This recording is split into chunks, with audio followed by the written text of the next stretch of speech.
네, 오늘 주시는 하나님의 말씀은 데살로니가전서 5장 23절에서 28절까지 말씀입니다. 다 같이 자리에 일어나셔서 교독으로 봉독하도록 하겠습니다. 5장 23절에서 28절까지 말씀 교독으로 봉독합니다. 평강의 하나님이 친히 너희를 온전히 거룩하게 하시고 또 너희의 온 영과 혼과 몸이 우리 주 예수 그리스도께서 강림하실 때에 흠 없게 보존되기를 원하노라.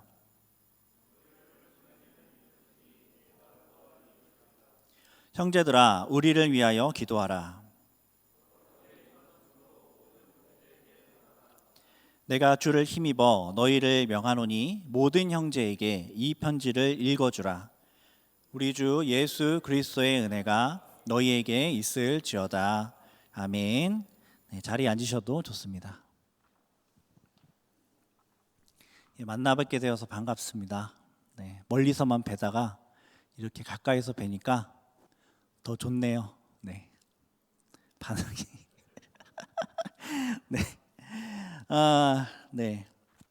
그 다음 주에 이제 새로운 목사님 모실 텐데 그 전에 저는 이제 잠깐 스쳐 지나가는 목사인데 오늘 어떤 말씀을 전할까 이렇게 고민을 하다가 데살로니가 교회를 생각하면서 어쩌면 이 청년 공동체와 데살로니가 교회가 좀 비슷한 면이 있지 않을까 하는 생각이 좀 들게 됐고, 그래서 오늘 말씀 좀 준비하게 됐습니다.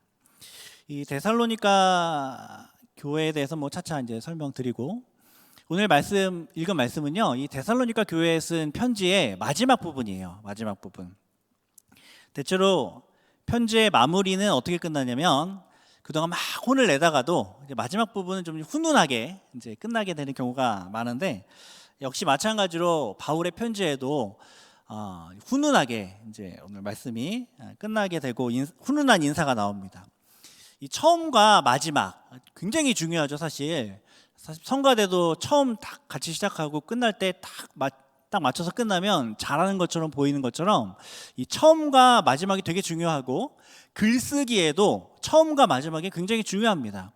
그래서 오늘 특별히 마지막 이 부분에 봤을 때는 이 편지 전체에서 내가 정말 전하고자 했던 내용이 무엇이었는지를 이렇게 맺는 인사로 이렇게 끝나게 되겠죠. 그래서 과연 왜 이 단어를 썼고 왜 이런 인사를 하게 되었을까를 이렇게 곰곰이 생각하면서 이제 말씀을 읽다 보면 마치 사골 국물처럼 이렇게 묵상하면 묵상할수록 깊은 어떤 뜻이 담겨 있는 것을 우리가 보게 됩니다. 그래서 잘 들어야겠죠, 오늘 말씀. 그래서 잘 듣고 은혜 받으시길 바랍니다. 먼저 23절 보면요, 바울의 간절한 기도 인사가 나와요. 기도문으로 하나님께 간구하고 동시에 그 간구를 통해서 데살로니가 교인들에게 인사를 하고 있죠. 기도하는 것처럼 하면서 그걸 통해서 또 인사도 이제 하고 있어요. 그래서 뭐라 그러냐면, 평강의 하나님이 친히 너희를 온전히 거룩하게 하시길 원한다. 이렇게 기도를 하고 있습니다. 수많은 수식어가 있는데 그 중에 평강의 하나님이라고 하나님을 이렇게 수식하죠. 바울이 이 편지의 마지막 의미심장한 기도 인사말을 쓰면서 아무 의미 없이 평강의 하나님이다라고 얘기했을 리는 없어요. 사랑의 하나님도 있고 영광 받으시기에 합당하신 하나님, 여러 이제 하나님에 대한 수식어가 있을 텐데 특별히 평강의 하나님이라고 썼단 말이죠. 데살로니가 교회를 향해서 하나님이 바울을 통해 뭔가 전달하고자 하는 나의 모습은 뭐냐면 평강의 하나님이었던 겁니다. 평강의 하나님. 그러니까 데살로니가 교회의 교인들이 하나님을 평강의 하나님으로 알기를 원했던 거예요. 평강이라는 의미가 뭘까요? 평강, 화평과 안식을 주시면서 평화롭게 하신다는 그런 의미겠죠. 근데 데살로니가 교회는 그런 평강한 교회였을까? 사실 데살로니가 교회는요, 극심한 핍박과 환난이 있는 교회였습니다. 그래서 그리스도인들 사이에서는요, 신앙의 연수가 오래되지 못하였던 이 데살로니가 교회는 무시의 대상이었습니다. 약자였어요. 세상 속에서도 극심한 핍박 가운데 살아가고 있었던 교회였습니다. 그래서 그런 그들의 하루하루가 참 고달프고 힘겨웠습니다.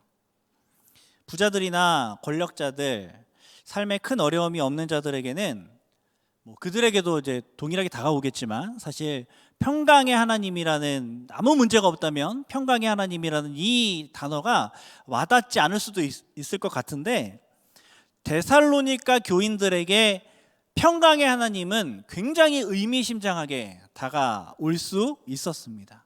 너무 큰 소망이었어요. 바울은 어려움을 겪고 있는 데살로니가 교인들에게 우리 하나님 어떤 하나님이냐면 평강의 하나님입니다. 평화를 주시고 안식을 주실 겁니다 라고 말씀하고 있는 거예요. 우리가 섬기는 하나님이 평강을 주시는 하나님입니다. 그걸 알려주고 싶었습니다. 이어서 바울은 평강의 하나님께서 친히 일하여 달라고 간구하고 있죠. 천사를 시켜서, 사람을 보내서 우리에게 평강 주시는 게 아니라 하나님이 친히 일해 주십시오 간구를 하고 있습니다.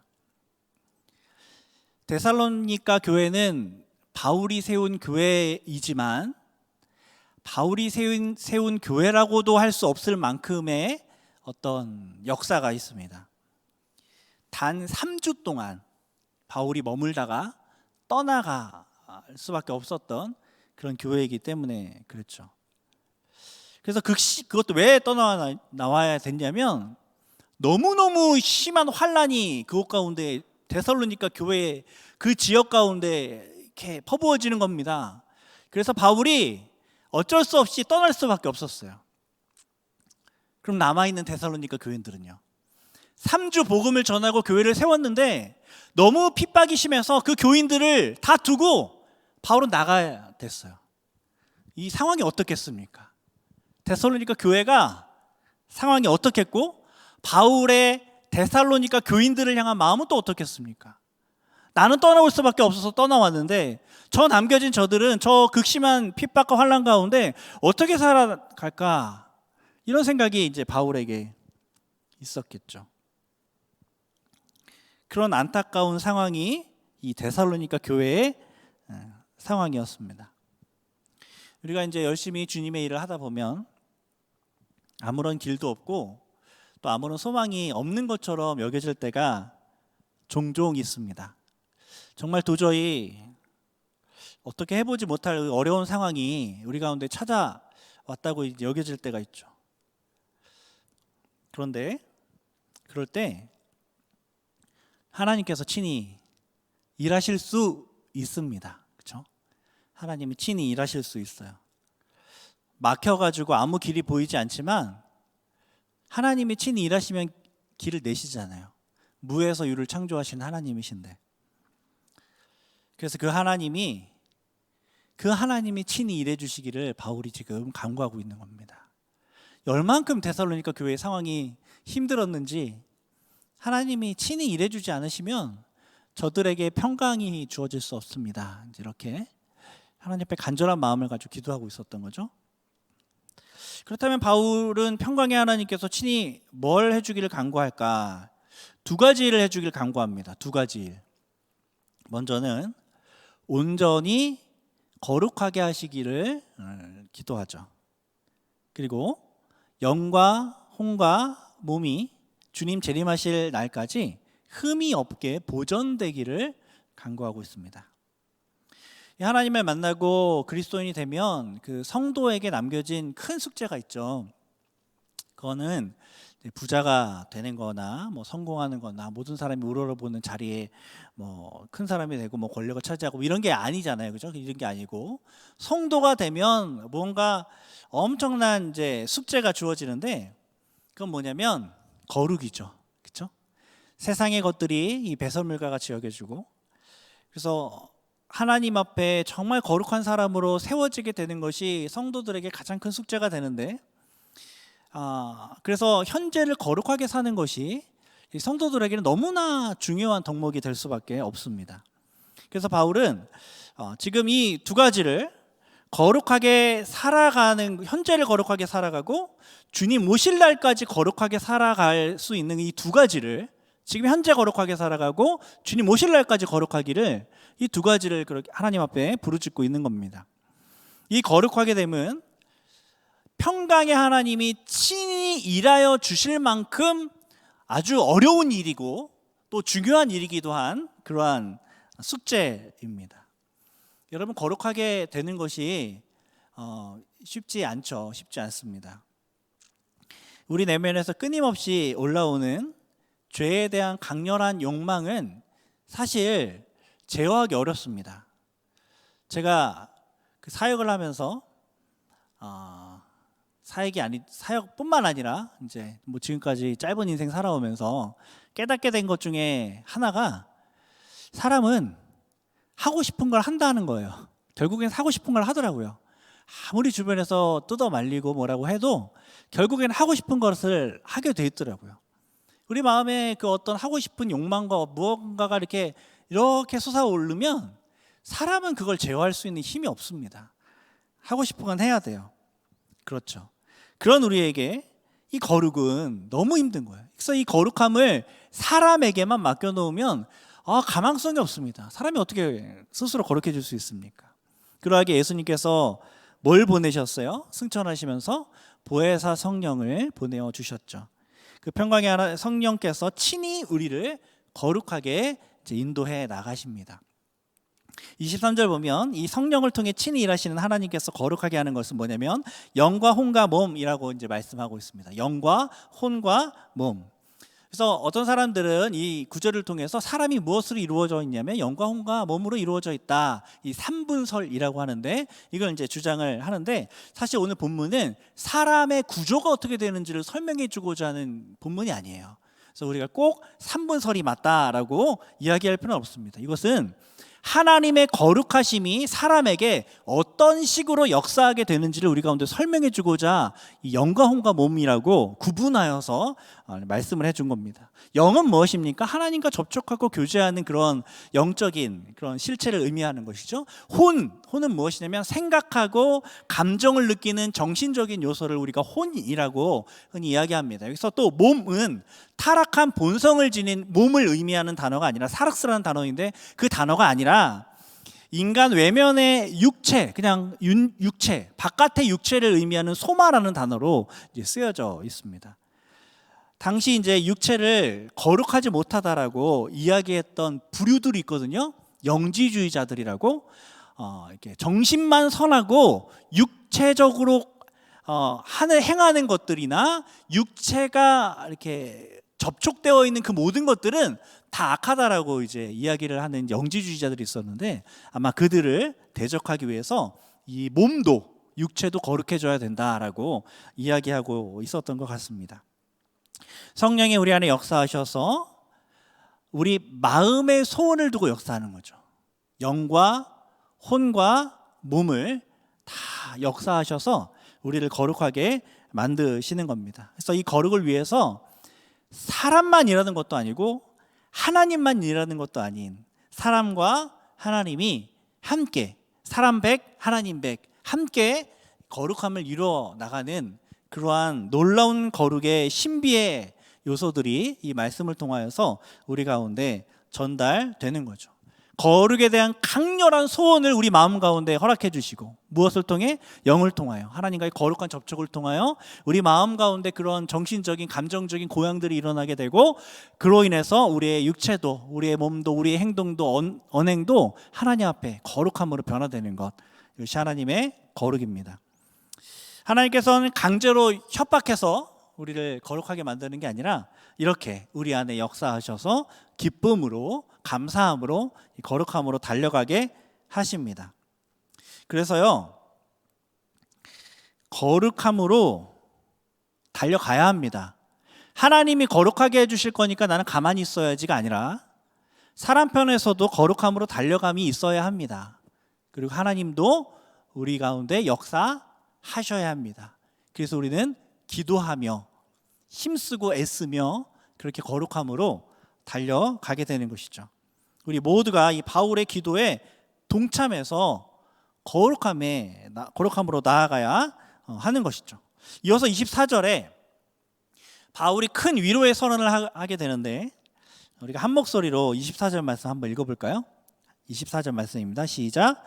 너희를 부르시는 이는 미쁘시니 그가 또한 이루시리라. 아멘. 하나님께서 반드시 교회를 거룩하게 하실 건데, 그 이유가 뭐냐면 우리가 선을 행해서가 아니고 우리를 부르신 하나님이 미쁘시기 때문에 그렇습니다. 하나님께 이유가 있어요. 하나님께 근거가 있고. 정말 능력 있는 지도자는요, 인재 등용을 잘하죠. 다른 사람들 보기에는 별것 아닌 것처럼 보여도 이 탁월한 지도자는 그 안목이 있어서 저 사람을 저 능력을 여기에 쓰면 되겠다 하면서 이렇게 끌어와서 여기다 이제 쓰게 되면 이제 그 일들이 잘 되게 되죠. 훌륭한 제목을 알아보는 눈이 훌륭한 지도자에게 있습니다.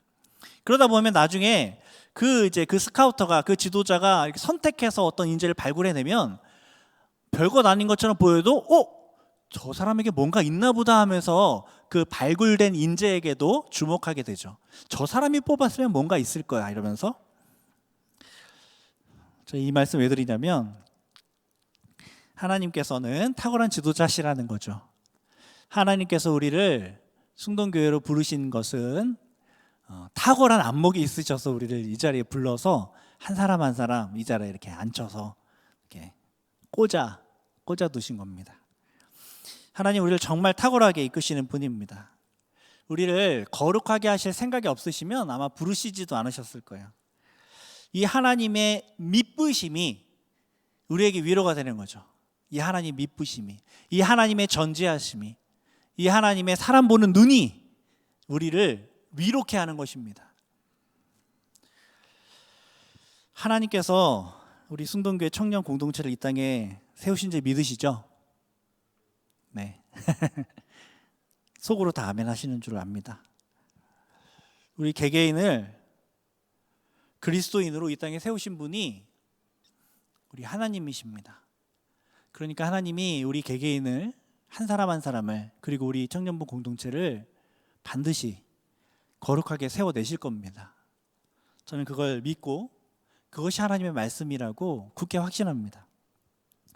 이러한 선언을 하고 이렇게 편지를 딱 끝내도 되게 좋을 것 같은데, 그죠? 그러면 설교도 이제 딱 끝난 거예요. 여러분도 너무 좋고 저도 좋고 다 하나님도 좋고 다 좋을 것 같은데, 바울이 아직 펜을 놓지 않아요. 미쁘신 하나님께서 우리를 거룩하게 하실 것이지만 더 할 말이 있는 걸, 더 할 말이 있어요. 하나님이 이루실 거지만 그래도 우리가 좀 해야 될 게 있다라고 말씀하고 있습니다. 첫 번째 25절 보면, 형제들아 우리를 위하여 기도하라 명령합니다. 바울이 기도 요청하고 있습니다. 바울이 누굽니까? 당대 가장 많은 사역의 열매를 냈던 사람 아닙니까? 능력 있는 사역자잖아요. 병도 고치고 정말 하나님의 능력을 가지고 있는 그 사람. 근데 그 바울이 기도를 요청하고 있는 거예요. 나를 위해 기도해다오. 거룩함을 이루는 사역을 하기 위해서는 반드시 기도가 필요합니다. 믿으시죠? 반드시 기도가 필요합니다. 반드시. 꼭. 특별히 서로를 위해서 중보하는 기도를 요청하고 있습니다. 바울은 데살로니가 교인들을 위해서 기도하겠죠. 데살로니가 교인들은 바울을 위해서 기도하겠죠. 이러한 기도가 필요하다는 겁니다. 아무리 능력 있는 바울이라고 할지라도 반드시 기도가 필요하다는 겁니다. 여러분 지금도 하고 계시겠지만 이제 새로 오실 청년부 목사님을 위해서 기도해 주십시오. 하나님이 미쁘셔서 이루실 거지만 기도가 필요합니다. 기도가 필요해요. 여러분 서로를 위해서도 기도해 주십시오. 하나님 미쁘셔서 각자를 거룩함으로 세우실 것이지만 그래도 기도하라고 하나님께서 말씀하시고 요청하십니다. 기도해야 됩니다. 두 번째 거룩함을 이루기 위한 사역은 26절에서 27절에 나옵니다. 우리 다시 한번 또 한 목소리 읽어볼까요? 26절에서 27절 시작. 거룩하게 입맞춤으로 모든 형제에게 문안하라. 내가 주를 힘입어 너희를 명하노니 모든 형제에게 이 편지를 읽어주라. 아멘. 두 번째로 바울은 거룩하게 입맞춤으로 모든 형제에게 문안하라고 말씀하고 있죠. 그리고 구체적으로 이 문안하는 방법은 무엇이냐면 바울의 편지를 읽어주는 겁니다. 여러분, 이 서로 문안하라는 게 무슨 의미일까요? 교제하라는 의미겠죠? 그것도 거룩한 교제를 하라는 의미일 겁니다. 근데 교제를 어떻게 해요? 편지를 읽어주면서. 바울의 편지가 뭐예요? 성경이잖아요.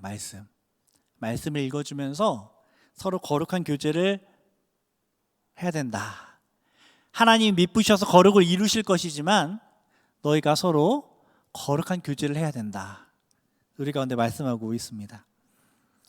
그리스도인들이 교제를 하고 싶어 하는데, 그리고 이제 거룩한 교제를 하고 싶어 하는데 어떻게 하는지를 잘 모를 때가 많습니다. 근데 거룩한 교제를 하려면 무엇을 해야 되냐면 하나님의 말씀을 다시 상기시켜 주어야 합니다. 하나님의 말씀을 다시 상기시켜 주어야 합니다. 우리가 살아가다 보면 하나님의 말씀을 잊어버릴 때가 있거든요. 혹은 하나님의 말씀을 머리로만 알고 있지 이것이 가슴으로 와서 삶의 어떤 결정으로 나타나는 그러한 데까지 나아가지 못하는 경우가 있거든요. 그럴 때 하나님의 말씀이 다시 기억나게 해야 됩니다. 그러한 교제를 우리가 해야 되는 거예요. 그래서 어려운 지체를 당한 사람들에게 말씀을 읽어주고 교만하여 세상의 길로 나아가는 지체에게 하나님의 말씀으로 잠잠케 해주고 영적인 침체에 빠진 사람에게 하나님의 말씀의 능력이 그를 치료할 것을 믿고 선포하여 읽어주는 겁니다. 무엇보다 우리가 하는 거룩한 교제는 어디에서 일어나냐면 예배 시간, 특히 설교 시간을 통해서 이루어지게 됩니다. 말씀 안에서의 거룩한 교제, 강력한 말씀 선포 사역을 통하여서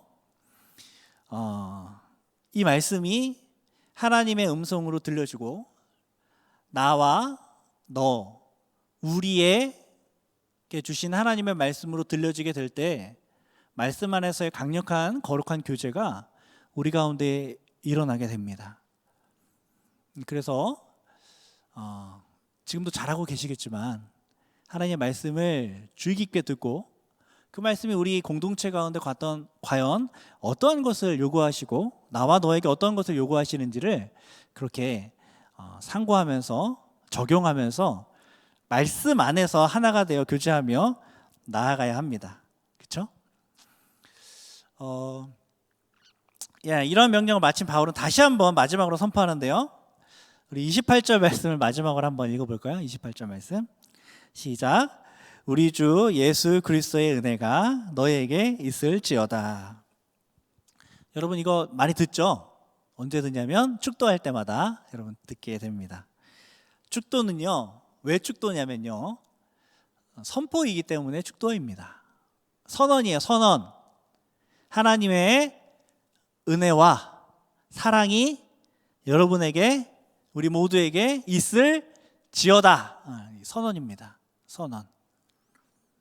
하나님이 선언하라고 하셨으니 하시는 거고, 선언할 만큼 이미 확정된 일이기에 그렇게 선언을 하는 것이죠. 우리 가운데 반드시 주어질 겁니다. 하나님의 거룩하게 하심에 그 은혜가, 그 친히 일해 주시는 역사가 우리에게 반드시 있을 겁니다. 그 선언이에요. 그러함으로 이 선언은 우리 것입니다. 은혜는 받을 자격이 있는 사람에게 주어지는 것이 아니라 받을 자격 없는 사람에게 주어지는 것이 은혜입니다. 그것이 은혜이기 때문에 우리는 은혜를 받을 수 있습니다. 그 은혜가 우리의 것이 될 수가 있어요. 우리가 약한 사람이고 우리가 죄인이기 때문에, 우리가 가난하고 부족하기 때문에 은혜가 우리의 것이 될 수 있다는 거예요.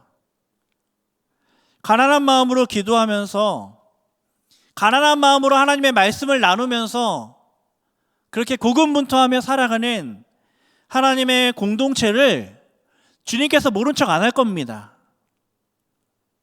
반드시 세울 거예요. 데살로니가 교회에게 은혜를 주신 것처럼 하나님께서 우리에게도 은혜를 주십니다. 그것이 하나님의 말씀이잖아요. 제가 사실 청년부 사역을 지금 한 15년째 사역하고 있는데, 이 교회 오기 전에는 계속 청년부 사역을 했거든요. 한 11년 정도 청년부 사역을 했는데, 사실 하고 싶은 말이 너무 많아요. 청년들에게 하고 싶은 말이 너무 많고, 그리고 이제 청년부를 보면 이렇게 가슴이 끓어오르는 뭔가가 좀 있습니다. 여러분들이 아무리 저를 이렇게 침착하게 만들려고 그런 표정으로 저를 바라보고 있어도 제 심장은 그렇게 뛰고 있는데, 근데 그런 말을 하나도 안 했어요. 하나도 안 하고 그냥 성경에서 말하는 것만 여러분에게 전달하고 싶었습니다. 데살로니가 교회는 3주밖에 사도의 지도를 받지 못한 교회였습니다. 단 3주. 사역자의 지도를 3주 받았어요. 3주. 그러니까 주일마다 이제 설교를 주일마다 이렇게 모여가지고 이렇게 예배를 드리는데 세 번 만났어요. 3번 만나고 극심한 핍박 때문에 사역자가 떠나갔습니다. 그리고 이제 남아있는 이제 교회. 어떻게 신앙생활을 할까요? 근데 오늘 하나님이 말씀하시는 거죠. 평강의 하나님이 친히 역사하셔서 거룩하게 세울 거다. 반드시 그리하게 될 거다. 그럴지어다 선언을 하시는 겁니다. 그러하니 너희는 근심과 걱정하지 말고 기도하고, 특히 서로를 위하여 기도하고 거룩한 교제를 계속 지속적으로 해라. 권면해 주시는 겁니다.